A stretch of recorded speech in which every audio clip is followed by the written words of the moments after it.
buying in hay for over the winter. Yeah, but that won't be treated like the straw. The straw was treated with a weed killer while it was growing. It was one of these straw shorteners.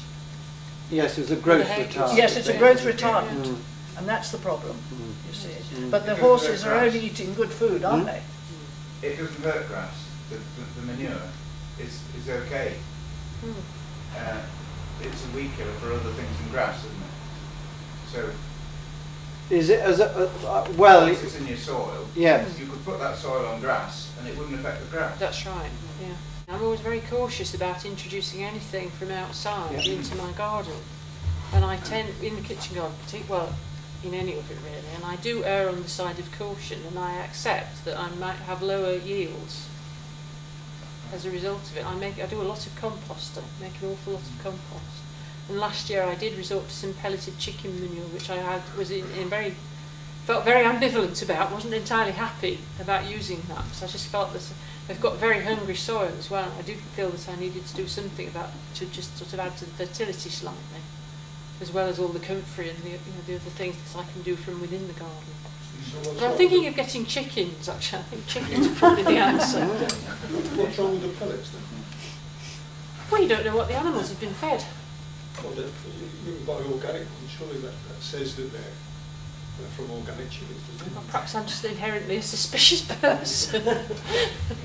Can I ask, if your fertility has hit rock bottom, what's the sort of best and quickest way of getting it back up again? Well, what would you say? I'd say to import things, but then I don't necessarily want to do that. No, I mean, I use lots of garden compost, which has chicken manure as well, sort of added to it because we've got chickens.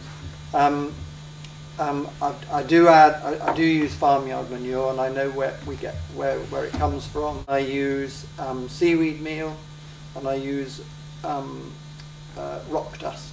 I put that on as well, and sort of a combination of those, and it seems to do the job. It grows things pretty well. I'm a firm believer in green manure. When my onion bed's finished, I immediately sow tares or something, which grows on until I want to put something in that bed again. Because nature never intends there to be a space. There is always something growing on the ground in nature, and if therefore it's keeping the moisture and the nutriments in the soil. If you leave a patch bare for long, it's just going to leach away. The way we organise our garden is that in between the beds I have grass paths, and the mowings of the grass go onto the beds as mulch around the plants and provide nitrogen, so that's a kind of fairly instant boost. And on the soil surface I don't really think you get nitrogen depletion particularly, and that's possibly open to debate, but that's another way that we try to keep the fertility up, by not leaving the soil exposed. I do green manures as well. I'm only really starting to get into that. I'm not experienced enough with it to say very much about it.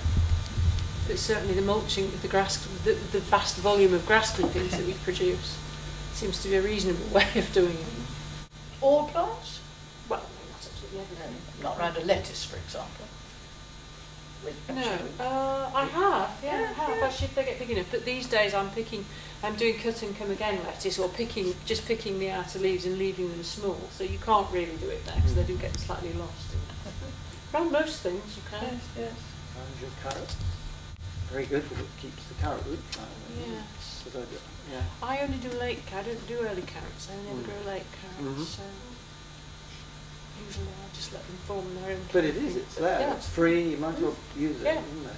Yes, I use it to mulch things like raspberries and black currants. Yeah. Yes, but it needs to go on. In that case, it needs to go on this thick. Because if you just put a sprinkle, it just disintegrates. No, it goes on to about 6 inches. Yes, about 6 inches. That's what I think of your lettuces. It's quite good. It's very good. I find it's good around strawberry plants as a sort of mulch around strawberry plants, especially if you get a bit of warm weather. Because if you put your moist clippings around a strawberry plant before the fruit have developed, and the sun gets on them, the top layer cooks into a sort of impermeable layer. It's fantastic, really. And then you get like the strawing down effect without the bother of having to import the straw. Yeah. Slugs can just zip along a row overnight, can't they? Yeah. And is this something that just happened last season, or has it been Two a years now, recurring I've thing? said I'm going to have this year going to have good accounts, and it didn't happen. I wouldn't mind betting 2 wet summers, slugs. Yes. There are so many slugs you can't see Oh, too, yeah. underneath the Yeah. soil. Yeah. Yeah. Do you ever use And that they- water-on slug killer? No, No, I haven't. nemesis or whatever it's called. No, what is it? My elderly friend, when she was being brought Nematodes. up by her grandmother, Yeah. she had 2 ducks. Yeah. And one of her jobs when she came home from school, aged 4, 5, 6, was to take these ducks by the wings and walk them round the garden. Brilliant. And they gobbled up everything, and she just Yes, quite they're great. deliberately did this. Perhaps we should all get ducks. Pardon? Khaki candles are the best breed. Are they? They're the best for slug Are eating. they? We go out at 10 o'clock on a summer's evening armed with a jam jar full of salty water and have a whale of a time. Spend half an hour picking them off, and then I won't tell you what we do with them once they're in the salty water, but it's incredible the numbers that are there, and they lurk on the lawns, on the sides, and you can just go on and on picking. And the other thing, and I get the children doing this at school, and they are delighted, the shrieks of delight that go on, is to collect slug eggs. And you know, if you can pick 400 or 500 in an afternoon, and each one of those would turn into a lettuce-eating slug.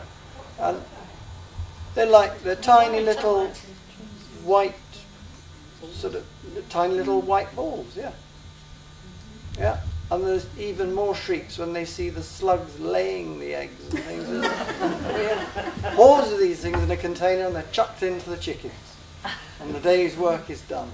But whereabouts do you find the eggs? Are they on the surface or? Yes, sometimes you dig down in some ground where you've got roots. Say, if you've had any chard growing over the winter or something, you'll find them, and if you've left any carrots or parsnips in, you'll find them laid round those. Great stack of them. And under stones, under bits of wood, in the longish grass round the side of the vegetable garden. You just peel the grass back. Oh, more! It's wonderful. Get out there tomorrow. That's a very good idea. Yeah, I find the single thing that makes the biggest difference in my garden is if I keep all my edges short, the grass paths. If I keep the grass well mown and do the edging, and then there's nowhere for them to, or there are less places, fewer places for them to hide. Yeah. Frogs and upwards, so have a pond. Yes, Yes, that's yes. that's another good way. Yeah. Yeah. Really good. No, you're absolutely right.